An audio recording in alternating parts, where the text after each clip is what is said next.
মানে কিমান তললৈ মানুহ এজন নামি গলে এনেকা ধৰণৰ কথা মুখেৰে উচ্চাৰণ কৰিব পাৰে। যোৱা কালি ফেসবুকত মই এটা ভিডিও চালো, ভিডিওটো চাই কেনে মানে তাক গালিয়ে দিম নে কি কম, মানে মোৰ ভাষা নাইকিয়া হৈ গৈছে।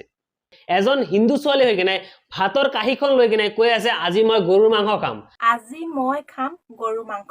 এইখিনি হল গৰু মাংস। হিন্দু হয় যদিও আজি মই গৰু মাংস খাম। এই অভদ্ৰ ছোৱালীজনী যিবিলাক কথা কৈ আছে ভাতৰ কাঁহী লৈ কেনে, এই ছোৱালীজনীয়ে কিহৰ মাংস দি ভাত খাইছে সেইটো আমি নাজানো, কিন্তু জিখাৰ কথা মুখেৰে কৈছে খোৱাটো বাদেই দিয়ক, জিখাৰ কথা মুখেৰে কৈছে কোৱাটো পাপ। আজিৰে পৰা গৰু মাংস খাবলৈ ষ্টাৰ্ট কৰিছো যাতে পিছলৈ গৈ মই গৰু মাংস খাব পাৰো। আমাৰ হিন্দু সমাজত কোনোবা এজন যদি এনেকা ধৰণৰ কথা কয় ন, মাথাৰ চুলি যিবিলাক আছে নহয় গোটেই চুলি খুৰাব লাগে, আকৌ ব্ৰাহ্মণ হৈ কেনে প্ৰায়শ্চিত্ত কৰাব লাগে। তেতিয়াহ'লে আপোনালোকে ভাবকচোন এই ছোৱালীজনী কিমান তললৈ নামি গৈছে। মানে কিমান তললৈ মানুহ এজন নামি গলে এনেকা ধৰণৰ কথা মুখেৰে উচ্চাৰণ কৰিব পাৰে। সঁচাকৈয়ে যদি এইজনী ছোৱালী হিন্দু হলে হয় ন, তেতিয়াহ'লে মুখেৰে এনেকুৱা ধৰণৰ ভাষা কেতিয়াও ক'ব নোৱাৰিলে হয়। মানুহৰ আগততো বাদেই দিয়ক, কেমেৰাৰ আগত আহি কেনে ভিডিঅ' বনাই এনেকা ধৰণৰ কথা কৈ আছে।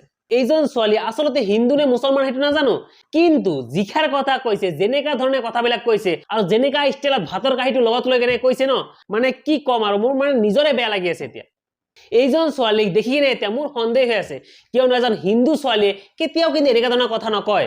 এজন ছোৱালীয়ে তেতিয়াই ক'ব যেতিয়া নেকি তাৰ দেউতাক মুছলমান হ'ব লাগিব, নহলে তাৰ খুৰাক মুছলমান হ'ব লাগিব আৰু সেইসকলৰ লগত সদায় উঠা বহা কৰে, তেতিয়াই ক'ব পাৰিব। নহলে যিজন ছোৱালীয়ে হিন্দু সমাজত জন্ম লৈছে আৰু হিন্দু সমাজত ডাঙৰ দীঘল হৈ ইমান ডাঙৰ হৈছে, সেইজন ছোৱালীয়ে কেতিয়াও কিন্তু এনেকা ধৰণৰ কথা নকয়। আৰু ছোৱালীজনীয়ে যদি ভাবি আছে মোৰ অকল ভিউজ লাগে, মই ভিউজৰ কাৰণে এনেকা ধৰণৰ ভিডিঅ'বিলাক বনাইছো, তেতিয়াহ'লে মই গাঁৱত যিবিলাক মানুহ আছে সেইসকলক মই হাতজোৰ কৰি কওঁ এইজন ছোৱালীক মূৰৰ বিলাক চুলি আছে নহয় চুলি খুৰাই কেনে প্ৰায়শ্চিত্ত কৰাব লাগে। এজন সনাতন ধৰ্মৰ ছোৱালী হৈ কেনে এনেকা ধৰণৰ কথা ক'বলৈ তেওঁ সাহস কৰিব পালে। ছোৱালীজনীৰ যদি মুছলিম হ'বলৈ ইচ্ছা আছে তেতিয়াহ'লে মুছলিমেই হৈ যাওক ন, মুছলিম ল'ৰা চাই কেনে বিয়া পাতক, কেমেৰাৰ আগত যিবিলাক বস্তু খাই আছে তেতিয়া অপেন খাব পাৰিব, তেতিয়া কিন্তু কোনেও বাধা নিদিয়ে, তেতিয়া আকৌ দৰাই নিজেই খাব দিব। গতিকে এইজনী অভদ্ৰ ছোৱালীয়ে কি কাৰণে এনেকা ধৰণৰ অলগদ্যৰ নিচিনা ভিডিঅ'টো বনাইছে মই নাজানো। যদি ভিউজৰ কাৰণে বনাইছে, গাঁওবাসীক মই হাতজোৰ কৰি অনুৰোধ কৰি কৈছো অতি সোনকালে মূৰৰ চুলিকেইটা খুৰাই কেনে প্ৰায়শ্চিত্ত কৰাব লাগে। যদি কোনোবা সমনীয়াৰ লগত কলে হয় তেতিয়াহ'লে বেলেগ কথা, সি কৈছে বা গাঁৱৰ মানুহক কোৱা নাই সেইটো বেলেগ কথা। অন কেমেৰাৰ আগত আহি কেনে কৈ আছে, অন কেমেৰাৰ আগত ভিডিঅ' বনাই কৈ আছে, লাজ নালাগে নে এইবিলাক ছোৱালীৰ?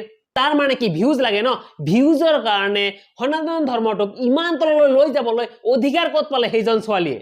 এখেতৰ যদি মুছলিম ধৰ্মটো ইমানেই ভাল লাগিছে অতি সোনকালে মুছলিম ধৰ্ম গ্ৰহণ কৰিব পাৰে, তাত কিন্তু কোনেও বাধা নিদিব। কিন্তু হিন্দু সমাজত থাকি কেনে সনাতন ধৰ্ম গ্ৰহণ কৰি কেনে এনেকা ধৰণৰ কথা ক'বলৈ ক'ত সাহস পালে? এইজনী ছোৱালীয়ে যিটো ভিডিঅ' বনাইছে তাৰ মন আৰু মগজত এইষাৰ কথা কি এবাৰো নেখেলিলে? তেওঁ যে এজনী সনাতন ধৰ্মৰ ছোৱালী আৰু সনাতন ধৰ্মত এইবিলাক কথা কোৱাও যে পাপ, সেইষাৰ কথা কি ছোৱালীজনী নাজানে নে? মানুহ এজনী ভাইৰেল হবলৈ বা ভিউজ লবলৈ এনেকা ধৰণৰ কথা, এনেকা ধৰণৰ মন্তব্য মানে তাৰ বিবেকত কেনেকে আহিল?